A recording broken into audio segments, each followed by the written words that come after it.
جی N story دیکھنے والے تمام دوستوں کو السلام علیکم۔ پرانے زمانے کا ذکر ہے، ایک ملک میں دو رئیس آدمی رہتے تھے۔ ان میں سے ایک کا محل سفید پتھروں کا بنا ہوا تھا اور دوسرے کا پیلے پتھروں کا۔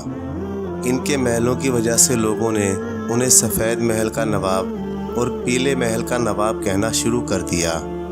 سفید محل کے نواب کی ایک خوبصورت چھوٹی سی بیٹی تھی، اس کا نام نیلوفر تھا۔ سفید محل کا نواب اپنی بیٹی کو بہت چاہتا تھا۔ پیلے محل کے نواب کا ایک خوبصورت سا لڑکا تھا، اس کا نام معظم تھا۔ معظم کا باپ یعنی پیلے محل کا نواب بھی اپنے بیٹے کو بہت چاہتا تھا۔ دونوں نوابوں میں بڑی پکی دوستی تھی، اتنی پکی کہ اگر وہ دوپہر کا کھانا سفید محل میں کھاتے تو رات کو پیلے محل میں۔ نیلوفر اور معظم میں خوب دوستی تھی، دونوں ساتھ کھیلتے، ساتھ پڑھنے جاتے اور ساتھ ہی کھاتے پیتے تھے۔ دونوں نوابوں نے آپس میں طے کر رکھا تھا کہ جب معظم اور نیلوفر بڑے ہو جائیں گے تو دونوں کی آپس میں شادی کرا دیں گے۔ اس طرح دونوں نوابوں اور دونوں بچوں کی دوستی پکی ہو جائے گی۔ دونوں نواب جب کھانا کھانے بیٹھتے تو عام طور پر ان کے درمیان یہی بات چیت ہوتی تھی کہ جب معظم اور نیلوفر بڑے ہو جائیں گے تو دونوں محل ان کو مل جائیں گے، دونوں نوابوں کی زمینیں بھی ان کو مل جائیں گی، ان کی زندگی بڑے آرام سے گزرے گی۔ غرض نہ تو سفید محل کے نواب کو کوئی کام تھا اور نہ پیلے محل کے نواب کو۔ ان کی زمینوں پر کسان کام کرتے تھے، باغوں کی نگرانی باغبان کرتے تھے اور محلوں کی حفاظت کے لیے ان کے پاس کئی نوکر تھے۔ زمینوں اور باغوں کی فصل سے ان کو ہر سال بہت سا روپیہ مل جاتا تھا۔ ان کی زمینوں پر بہت سے چھوٹے چھوٹے مکانات بھی بنے ہوئے تھے جن میں کرایہ دار رہتے تھے۔ ان مکانوں سے بھی دونوں نوابوں کو اچھی خاصی آمدنی ہو جاتی تھی اور یوں دونوں آرام کی زندگی گزار رہے تھے۔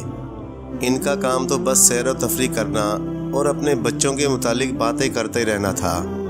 ایک دن کا ذکر ہے کہ سفید محل میں دونوں نواب رات کا کھانا کھا رہے تھے۔ اسی وقت ایک آدمی محل کے دروازے پر پہنچا۔ دونوں نوابوں کا قاعدہ تھا کہ وہ مسافروں کی بڑی خدمت کرتے تھے۔ کوئی بھی آدمی گاؤں میں آ جاتا تو اس کے کھانے پینے اور رہنے کا انتظام یہ نواب خود ہی کرتے تھے۔ جب تک وہ مسافر ان کے گاؤں میں رہتا، دونوں میں سے کسی ایک نواب کا مہمان ہوتا۔ اسی روز جب وہ مسافر پہنچا تو سفید محل کے نواب نے فوراً اسے اندر بلا لیا، اپنے ساتھ کھانا کھلایا۔ کھانا ختم ہونے کے بعد سفید محل کے نواب نے اس سے پوچھا کہ وہ کہاں سے آیا ہے اور اس گاؤں میں کتنے دن ٹھہرے گا۔ تو اس آدمی نے بتایا کہ وہ ایک سیاح ہے، اس نے بہت زیادہ سفر کیے ہیں، اسے صرف یہی ایک شوق ہے کہ ملک اور شہر شہر گھوم کر دنیا دیکھے۔ سیاح کی یہ بات سن کر دونوں نوابوں کو شوق پیدا ہوا کہ وہ اس کے سفر کی داستانیں سنیں۔ چنانچہ سفید محل کے نواب نے کہا، اگر آپ مناسب سمجھیں تو ہمیں بھی اپنے سفر کی کہانیاں سنائیں۔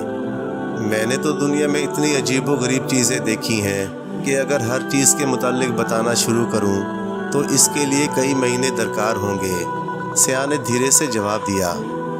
سفید محل کے نواب نے کہا، تو پھر ہمیں کم از کم کسی ایسی چیز کے متعلق بتائیے جو آپ کو سب سے زیادہ انوکھی اور عجیب و غریب معلوم ہوئی ہو۔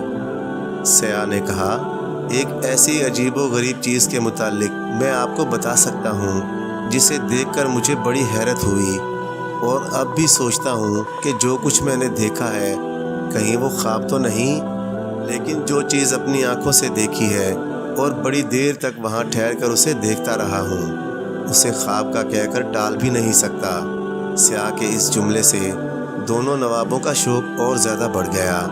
اس مرتبہ پیلے محل کے نواب نے کہا، آخر وہ ایسی کیا چیز ہے، اس کے متعلق ہمیں ضرور بتائیے۔ سیاح نے کہنا شروع کیا، وہ چیز یہاں سے زیادہ دور نہیں، وہ سامنے مشرق کی طرف جو جنگل ہے اس کے پار ایک ندی ہے، ندی کے ساتھ ساتھ جنوب کی سمت چلنے پر ایک اور گھنا جنگل ہے۔ اس جنگل میں پرانے زمانے کا بنا ہوا ایک لکڑی کا مکان ہے۔ اس مکان میں ایک بوڑھی عورت بیٹھی اپنے بالوں کو کاٹ کاٹ کر اس کا کپڑا بن رہی ہے۔ حیرت کی بات یہ ہے کہ جب سود ختم ہو جاتا ہے تو وہ اس طرح سے اپنے بال کاٹ لیتی ہے، پھر جتنی دیر میں وہ بال کپڑا بننے میں ختم کر دیتی ہے اتنی دیر میں اس کے سر کے بال پھر اتنے ہی بڑے ہو جاتے ہیں۔ میں نے دیکھا کہ صبح اس نے اپنے بال کاٹے، لیکن 2-3 گھنٹے بعد ہی اس کے بال پھر اتنے بڑھ گئے۔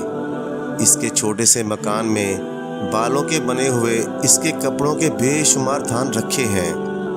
سیاح سے یہ کہانی سن کر دونوں نوابوں کو بڑی حیرت ہوئی۔ اس کے بعد سیاح تو وہاں سے چلا گیا، لیکن سفید محل کا نواب اسی بڑھیا اور اس کے بنائے ہوئے کپڑوں کے متعلق سوچنے لگا۔ کچھ دیر کے بعد پیلے محل کا نواب بھی چلا گیا اور سفید محل کا نواب سونے کے لیے اپنے کمرے میں چلا گیا۔ وہ بستر پر لیٹ تو گیا، لیکن نیند اس کی آنکھوں سے غائب ہو گئی تھی۔ اسے بس یہی دھن سوار تھی کہ کسی طرح سے اس بڑھیا کو دیکھا جائے جو اپنے سر کے بالوں سے کپڑا تیار کرتی ہے۔ رات بھر وہ بستر پر کروٹیں بدلتا رہا۔ آخر اس نے فیصلہ کر لیا کہ اس بڑھیا کو دیکھنے کے لیے سیاح کے بتائے ہوئے جنگل میں پرانے زمانے کا وہ مکان ضرور تلاش کرے گا جس میں بڑھیا رہتی ہے۔ دوسرے دن صبح ناشتے پر جب پیلے محل والے نواب سے اس کی ملاقات ہوئی تو اس نے اپنے دوست سے بھی ذکر کیا کہ وہ بڑھیا کی تلاش میں جانا چاہتا ہے۔ پیلے محل کا نواب بھی اس کا ساتھ دینے کو تیار ہو گیا۔ دونوں نے آپس میں یہ طے کر لیا کہ دونوں خاموشی سے کسی کو بتائے بغیر روانہ ہو جائیں گے۔ اب معاملہ تھا بچوں کا۔ سفید محل کے نواب کے ہاں ایک شخص کرمو رہا کرتا تھا۔ وہ نواب کا بہت پرانا ملازم تھا۔ نواب ہر کام کے سلسلے میں اسی پر بھروسہ کرتا تھا۔ چنانچہ اس نے کرمو کو بلا کر کہا، میں اپنے دوست کے ساتھ کچھ دنوں کے لیے باہر جا رہا ہوں۔ میرے واپس آنے تک تم نیلوفر کا خیال رکھنا اور ایسی کوئی بات نہ ہونے دینا جس سے نیلوفر کو کسی قسم کا دکھ ہو۔ پیلے محل کے نواب کے ہاں بھی ایک ملازم تھا، اس کا نام تھا نصرو۔ یہ بہت پرانا ملازم تھا۔ پیلے محل کے نواب نے نصرو کو کہا کہ وہ اپنے دوست کے ساتھ کچھ دنوں کے لیے باہر جا رہا ہے، اس کی واپسی تک معظم کا خیال رکھے اور اسے کسی قسم کی تکلیف نہ ہونے دے۔ چنانچہ دونوں نواب اپنے بچوں کو ملازموں کے حوالے کر کے روانہ ہو گئے۔ جب یہ دونوں گھر سے جا رہے تھے تو دونوں بچے میٹھی نیند سو رہے تھے۔ نوابوں نے اپنے بچوں کو سوتے ہی میں پیار کیا اور خاموشی سے گھروں سے نکل گئے۔ صبح جب بچوں کی آنکھ کھلی تو انہیں معلوم ہوا کہ ان کے باپ تو کسی لمبے سفر پر چلے گئے ہیں۔ اس کے بعد سے نیلوفر اور معظم دونوں روزانہ ملتے اور آبادی سے دور ایک ٹیلے پر بیٹھ کر ان کا انتظار کرتے تھے۔ اسی طرح 7 مہینے گزر گئے، لیکن دونوں کے ابو واپس نہیں آئے۔ دونوں نواب شاید یہ سوچ رہے تھے کہ کرمو اور نصرو دونوں وفادار ملازم ہیں، وہ ضرور بچوں کا خیال رکھیں گے اور انہیں کسی قسم کی تکلیف نہیں ہونے دیں گے۔ لیکن کرمو اور نصرو دونوں ہی اچھے آدمی ثابت نہیں ہوئے۔ نوابوں کے جانے کے بعد چونکہ سارا انتظام ان کے ہاتھ میں آ گیا تھا، کھیتوں اور باغوں کی ساری آمدنی انہیں ملنے لگی تھی، اور دوسرے جتنے ملازم تھے وہ سب کے سب ان دونوں کی نگرانی میں آ گئے تھے۔ اس لیے دونوں اب بہت زیادہ مغرور ہو گئے تھے۔ وہ خود نواب بن کر رہنے لگے تھے، لیکن وہ یہ جانتے تھے کہ دونوں جب بھی واپس آئیں گے تو ان سے یہ عیش و آرام چھن جائے گا۔ اگر کسی وجہ سے دونوں نواب واپس نہ بھی آئے تو نیلوفر اور معظم جب بڑے ہو جائیں گے تو یہ ساری دولت جو اب ان کے قبضے میں آ رہی ہے ان سے چھن جائے گی۔ دونوں ملازم اپنے طور پر یہ باتیں سوچ رہے تھے۔ آخر ایک دن انہوں نے آپس میں مشورہ کیا کہ یہ دولت ہمیشہ کے لیے اپنے قبضے میں کیسے رکھی جائے۔ بڑی دیر کی بحث اور بات چیت کے بعد دونوں نے یہ فیصلہ کیا کہ نیلوفر اور معظم کو نوابوں کے بچوں کی طرح رہنے نہ دیا جائے، بلکہ انہیں غلاموں کی طرح رکھا جائے، تاکہ یہ نہ وہ پڑھ لکھ سکیں اور نہ بڑے ہو کر ان میں اتنی ہمت باقی رہے کہ وہ ہم سے یہ دولت چھیننے کی بات سوچ بھی سکیں۔ اب رہ گیا دونوں نوابوں کا معاملہ، تو ان کے متعلق یہ مشہور کر دیا جائے گا کہ دونوں کے مرنے کی خبر آ گئی ہے۔ 2 ایک ایسے آدمیوں کو پیرے پر بٹھا دیا جائے گا کہ اگر کبھی یہ دونوں نواب واپس آئیں بھی تو یہ آدمی انہیں راستے میں ہی مار ڈالیں۔ اس کے علاوہ کرمو اور نصرو نے یہ بھی فیصلہ کیا کہ نیلوفر اور معظم کے بجائے وہ اپنے بچوں کو تعلیم دلائیں۔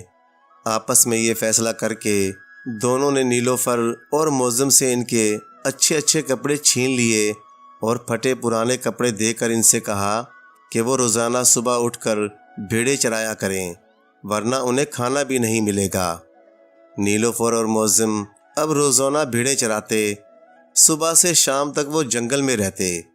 شام کو جب وہ گھر پہنچتے تو انہیں ذرا ذرا سی بات پر ڈانٹ پڑتی، کبھی کبھی کسی معمولی بات پر مار بھی کھانی پڑتی۔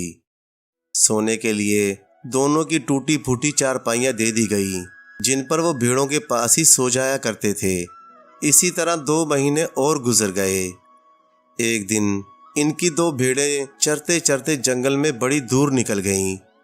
پہلے تو دونوں بچے یہ سوچتے رہے کہ یہ بھیڑیں پیٹ بھرنے کے بعد لوٹ آئیں گی، لیکن جب بڑی دیر تک واپس نہیں آئیں تو دونوں نے انہیں تلاش کرنے کا فیصلہ کیا تاکہ شام کو بھیڑیں کم ہونے کی وجہ سے انہیں مار نہ کھانی پڑے۔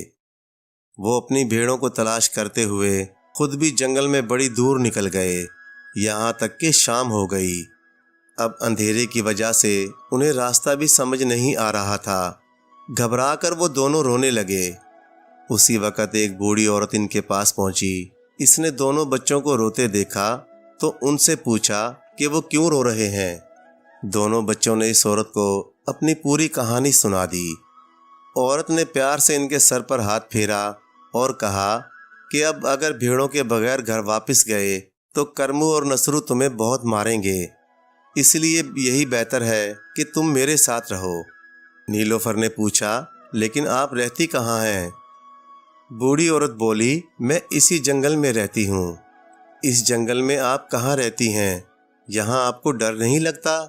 یہاں تو بڑا اندھیرا ہے، رات کو جنگلی جانور بھی آتے ہوں گے۔ معظم نے ایک ساتھ کئی سوال کر دیے۔ اس کے جواب میں پہلے تو عورت ہنس پڑی، پھر اس نے کہا تم دونوں میرے ساتھ چلو تو صحیح، خود ہی دیکھ لو گے کہ میں اس جنگل میں کیسے رہتی ہوں، کہاں رہتی ہوں اور مجھے ڈر کیوں نہیں لگتا۔ معظم اور نیلوفر نے ایک دوسرے کو دیکھا جیسے آپس میں مشورہ کر رہے ہوں کہ اس عورت کے ساتھ جانا چاہیے یا نہیں۔ وہ یہ بات تو جانتے تھے کہ بھیڑوں کے بغیر گھر گئے تو کرمو اور نصرو واقعی انہیں بہت ماریں گے۔ اس مار سے تو بہتر یہی ہے کہ اس عورت کے ساتھ چلے جائیں۔ پھر وہ دونوں اس عورت کے ساتھ جانے کے لیے تیار ہو گئے۔ بوڑھی عورت انہیں اپنے ساتھ لے کر جنگل میں ایک ایسے درخت کے سامنے پہنچی جو بہت ہی موٹا تھا۔ اس درخت کے تنے میں ایک لکڑی اس طرح آگے نکلی ہوئی تھی جیسے وہ کسی زمانے میں درخت کی شاخ رہی ہو اور بعد میں کسی نے اس شاخ کو کاٹ دیا ہو۔ عورت نے اس کٹی ہوئی شاخ کو پکڑ کر اپنی طرف کھینچا تو درخت کا تنا اس طرح الگ ہو گیا جیسے کوئی دروازہ کھلتا ہے۔ عورت اس دروازے میں داخل ہو گئی۔ اس کے پیچھے پیچھے نیلوفر اور معظم بھی اسی دروازے میں داخل ہو گئے۔ اس تنے کے اندر سیڑھیاں بنی ہوئی تھیں۔ وہ جب سیڑھیوں سے نیچے اترے تو ان کے سامنے ایک شاندار سجا ہوا کمرہ تھا۔ یہاں اس عورت نے انہیں بتایا کہ زمین کے نیچے بھی ایک شہر آباد ہے اور وہ اس شہر کی ملکہ ہے۔ وہ تھوڑے دن ان کے ساتھ رہیں، یہاں تک کہ بہار کا موسم آ جائے۔ بہار کے موسم میں وہ اوپر جائے گی، کیونکہ بہار کے موسم میں دور دور کے جنگلوں کے جانور اس کے پاس آتے ہیں۔ یہ جانور اسے ہر جگہ کی خبریں سناتے ہیں۔ انہی جانوروں میں سے کسی نہ کسی کی زبانی دونوں نوابوں کے بارے میں اطلاع ملے گی۔ اس کے بعد سوچیں گے کہ ان کو واپس لانے کے لیے کیا کرنا چاہیے۔ پھر ملکہ نے زور سے تالی بجائی تو کئی خوبصورت عورتیں کمرے میں آ گئیں۔ یہ سب شاید اس ملکہ کی خادمائیں تھیں۔ ملکہ نے انہیں حکم دیا کہ نیلوفر اور معظم کے پھٹے پرانے کپڑے بدل دیے جائیں۔ ملکہ کے حکم سے نیلوفر اور معظم کو نہلا دھلا کر خادماؤں نے اچھے اچھے کپڑے پہنا دیے، نہایت عمدہ اور مزیدار کھانا کھلایا۔ اب دونوں اس ملکہ کے محل میں رہنے لگے۔ یوں تو انہیں کوئی تکلیف نہ تھی، ہر طرح کا آرام تھا، بس وہ زمین کے اوپر نہیں جا سکتے تھے۔ وہ دونوں اپنے اپنے ابو کو یاد کرتے تھے۔ اسی طرح رہتے ہوئے نہ جانے کتنے دن گزر گئے۔ کہ ایک روز ملکہ نے دونوں کو اپنے پاس بلایا اور کہا کہ زمین کے اوپر کا موسم آ گیا ہے، اب وہ اوپر چلنے کے لیے تیار ہو جائیں۔ یہ سن کر دونوں بہت خوش ہوئے اور جلدی جلدی کپڑے پہن کر ملکہ کے پاس پہنچ گئے۔ تھوڑی دیر بعد تینوں اسی راستے پر اوپر پہنچے جس راستے سے بہت دن پہلے وہ زمین کے نیچے کے شہر میں پہنچے تھے۔ جنگل میں پہنچے ہوئے انہیں تھوڑی ہی دیر ہوئی تھی کہ ایک طرف سے ایک بڑا سا ریچھ ان کے پاس آیا۔ اس نے آتے ہی ملکہ کے قدموں میں اپنا سر رکھ کر ایک اگلا پیر سر کے اوپر تک اٹھا لیا، جیسے جھک کر سلام کر رہا ہو۔ ملکہ نے ریچھ کے سر پر ہاتھ پھیرتے ہوئے کہا، سناؤ بھائی، تمہارے اڑوس پڑوس کا کیا حال ہے؟ کیا خبر لائے ہو؟ ملکہ کی بات سنتے ہی ریچھ زمین پر بیٹھ گیا اور کہنے لگا، ملکہ عالیہ، میں جس جنگل میں رہتا ہوں اس کے قریب ہی دو نواب رہتے تھے، ایک سفید محل والا اور ایک پیلے محل والا۔ وہ دونوں ایک رات اچانک غائب ہو گئے تھے، جس کا حال میں آپ کو پچھلے موسم بہار میں سنا چکا ہوں۔ چند مہینے پہلے ان کے دونوں بچے نیلوفر اور معظم بھی غائب ہو گئے۔ نوابوں کے دونوں نوکر کرمو اور نصرو کا کہنا ہے کہ بچے کھیلتے ہوئے جنگل میں نکل گئے تھے، جہاں انہیں جنگلی جانوروں نے کھا لیا۔ لیکن میں نے جنگل کے بادشاہ شیر سے پوچھا، بھائی چیتے سے بھی پوچھا، بھیڑیے میاں سے بھی معلوم کیا اور تمام ریچھ بھائیوں سے بھی، کسی نے بھی مجھے یہ نہیں بتایا کہ اس نے دونوں بچوں کو کھایا ہے۔ بہرحال اب کرمو اور نصرو نوابوں کی جائیداد پر عیش کر رہے ہیں، البتہ وہ عام لوگوں پر بڑا ظلم کرنے لگے ہیں۔ شیر، چیتے، بھیڑیے اور ریچھوں نے تمہیں ٹھیک ہی بتایا ہے۔ ملکہ نے ریچھ کو جواب دیا اور دونوں بچوں کو سامنے کرتے ہوئے کہا، دیکھو دونوں بچے میرے پاس ہیں، اب رہ گیا کرمو اور نصرو کے ظلم کا قصہ تو وہ بھی جلد ہی ختم ہو جائے گا۔ ملکہ نے اپنا جملہ پورا ہی کیا تھا کہ ایک بہت بڑا کالا کوا اڑتا ہوا وہاں آ پہنچا۔ اس کوے نے ملکہ کے پیروں میں بیٹھ کر 3 بار اپنی چونچ زمین پر ماری، شاید یہ کوے کا سلام تھا۔ ملکہ نے اس کوے کے سر پر ہاتھ پھیرا اور اس سے بھی اپنے اڑوس پڑوس کی خبریں سنانے کے لیے کہا۔ تو کوے میاں نے کہا، ہمارے پڑوس کے جنگل میں کسی بزرگ نے کسی شہر کے 2 نوابوں کو سزا دی ہے، اب وہ سب کچھ بھول کر رات دن چرنجی کے درخت لگاتے رہتے ہیں، ان لوگوں کے متعلق ذرا تفصیل سے بتاؤ۔ ملکہ نے کہا تو کوے نے بتانا شروع کیا۔ کسی شہر کے 2 نوابوں کو کسی سیاح نے بتایا کہ ہمارے پڑوس کے جنگل میں ایک بوڑھی عورت اپنے ہی بالوں سے کپڑا بنتی ہے۔ نوابوں نے سوچے سمجھے بغیر اس سیاح کی بات کا یقین کر لیا۔ انہوں نے بھی یہ نہیں سوچا کہ کوئی عورت اپنے سر کے بال کاٹ کر اس کا کپڑا کیسے بن سکتی ہے، اور کسی عورت کے سر پر اتنے بال کیسے پیدا ہوں گے کہ ان سے لگاتار کپڑا بنا جا سکے۔ سیاح کی جھوٹی بات پر یقین کر کے دونوں نواب اپنے بچوں، اپنی زمین اور اپنے باغوں کو چھوڑ کر اس بوڑھی عورت کو دیکھنے کے شوق میں گھر سے نکل پڑے۔ جب وہ ہمارے جنگل میں پہنچے اور انہیں وہ عورت نہ ملی تو بھی انہوں نے یہ نہیں سوچا کہ ممکن ہے سیاح نے جھوٹ کہا ہو۔ وہ عورت کی تلاش میں جنگل میں ہی رہ گئے۔ جنگلی جانوروں سے بچنے کے لیے انہوں نے جنگل کے سایہ دار درخت کاٹ کاٹ کر جلانا شروع کر دیے۔ ان درختوں پر پرندے بسیرا کرتے تھے، ان کے پھل کھاتے تھے۔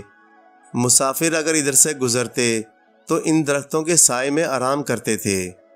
جب یہ درخت کم ہونے لگے تو جنگل کے پرندوں نے بزرگ سے شکایت کی۔ وہ بزرگ ایک شکاری کا بھیس بنا کر ان کے پاس پہنچے اور انہیں درخت کاٹنے سے منع کیا، لیکن دونوں نوابوں نے ان کی ایک نہ سنی۔ دوسرے دن وہ بزرگ ایک شکاری کے بھیس میں وہاں پہنچے۔ اس وقت دوپہر تھی۔ بزرگ نے دونوں نوابوں کو ایک شربت پینے کے لیے دیا۔ گرمی تو تھی ہی، نوابوں نے وہ شربت گھٹا گھٹ پی لیا۔ اس شربت کا یہ اثر تھا کہ ان کی یادداشت ختم ہو گئی، وہ سب کچھ بھول گئے۔ اس وقت بزرگ نے انہیں حکم دیا کہ وہ دونوں اس جنگل میں سایہ دار درخت لگائیں۔ شربت کے اثر سے بزرگ کا حکم انہیں یاد رہ گیا تھا۔ اب وہ دن رات ایسے درخت وہاں لگا رہے ہیں جو بڑے ہو کر گھنے اور سایہ دار ہو جائیں گے۔ اس شربت کا اثر صرف اسی وقت ختم ہوگا جب وہ کم سے کم 2 گھنٹے تک بیکار بیٹھے رہیں۔ ابھی تو انہیں نہ نیند آتی ہے نہ بھوک لگتی ہے، بس وہ دن رات درخت لگانے میں مصروف ہیں۔ کوے کے بعد اور بھی جانور آئے اور انہوں نے مختلف علاقوں کی خبریں ملکہ کو سنائیں، لیکن معظم اور نیلوفر کو ان تمام خبروں سے کوئی دلچسپی نہیں تھی۔ غرض اسی طرح جانور آتے جاتے رہے اور خبریں سناتے رہے، یہاں تک کہ رات ہو گئی۔ معظم اور نیلوفر ملکہ کے ساتھ ایک مرتبہ پھر اسی درخت کے راستے سے زمین کے نیچے ملکہ کے محل میں آ گئے۔ دوسرے دن معظم اور نیلوفر نے ملکہ سے اجازت مانگی کہ وہ دونوں نوابوں کو اس سزا سے بچانے کے لیے جانا چاہتے ہیں۔ ملکہ نے کہا، میں خود تمہارے ساتھ چل نہیں سکتی، البتہ مجھے یقین ہے کہ تم اپنے ارادے میں ضرور کامیاب ہو جاؤ گے۔ بس اتنا یاد رکھنا کہ اپنے ابو کو کام سے روکنے کی کوشش شام سے پہلے نہ کرنا، اس وقت کرنا جب اندھیرا پھیلنے والا ہو۔ دوسرا یہ کہ جب تم دونوں کو پیاس لگے تو کسی بہتی ہوئی ندی کے پانی کے سوا کوئی چیز نہ پینا۔ پھر ملکہ نے انہیں اپنے جنگل کا راستہ سمجھایا اور کھانے کے لیے روٹیاں باندھ دیں تاکہ بھوک لگے تو دونوں بچے یہ روٹیاں کھا لیں۔ دونوں بچے ملکہ سے رخصت ہو کر اپنی منزل کی طرف روانہ ہو گئے۔ 3-4 دن سفر کرنے کے بعد ایک دن انہیں اپنے ابو نظر آ گئے۔ وہ دونوں دوڑ کر اپنے ابو سے چمٹ گئے، لیکن دونوں نوابوں کو تو جیسے اپنے بچے نظر ہی نہیں آئے تھے۔ دونوں نے ان بچوں پر کوئی توجہ نہ دی اور اپنے کام میں مصروف رہے۔ معظم نے اپنے ابو کو کام سے روکنے کی بہت کوشش کی، لیکن اس کے ابو تو جیسے بہرے ہی ہو گئے تھے۔ یہ حالت دیکھ کر نیلوفر نے معظم کو ملکہ کی نصیحت یاد دلائی کہ دونوں کو کام سے روکنے کی کوشش اس وقت کی جائے جب شام ہونے لگے اور سورج غروب ہونے والا ہو۔ معظم کو بھی نصیحت یاد آ گئی تو دونوں بچے تھوڑی دور ہٹ کر ایک سایہ دار درخت کے نیچے بیٹھ گئے۔ ابھی چونکہ دوپہر بھی نہیں ہوئی تھی، اس لیے انہیں بڑی دیر تک انتظار کرنا تھا۔ دونوں نے ملکہ کی دی ہوئی روٹیاں نکالیں اور ایک ایک روٹی کھا کر وہ پانی پینے کے لیے ندی کے کنارے پہنچ گئے۔ اسی وقت ایک شکاری تیز تیز چلتا ہوا ان کے پاس آیا اور ان سے کہنے لگا، بچوں یہ گندا پانی نہ پیو، میں تمہیں شربت دے رہا ہوں، اپنی پیاس اس سے بجھاؤ۔ پھر اس نے شربت سے بھرا ہوا ایک بڑا سا مگ ان کی طرف بڑھا دیا، لیکن نیلوفر نے کہا، نہیں، ہم شربت نہیں پئیں گے، ہم صرف بہتی ہوئی ندی کا پانی پئیں گے۔ اتنا سننا تھا کہ شکاری نے سارا شربت زمین پر انڈیل دیا اور پیر پٹکتا ہوا ایک طرف چلا گیا۔ اس کے جانے کے بعد دونوں بچوں نے سیر ہو کر پانی پیا اور اسی درخت کے نیچے آ کر بیٹھ گئے جہاں سے وہ دونوں نوابوں کو کام کرتا دیکھ رہے تھے۔ جب انہیں بیٹھے بیٹھے کافی دیر ہو گئی اور دوپہر بھی ڈھل گئی تو دونوں کو ایک مرتبہ پھر بھوک لگنے لگی۔ انہوں نے روٹی نکالی تاکہ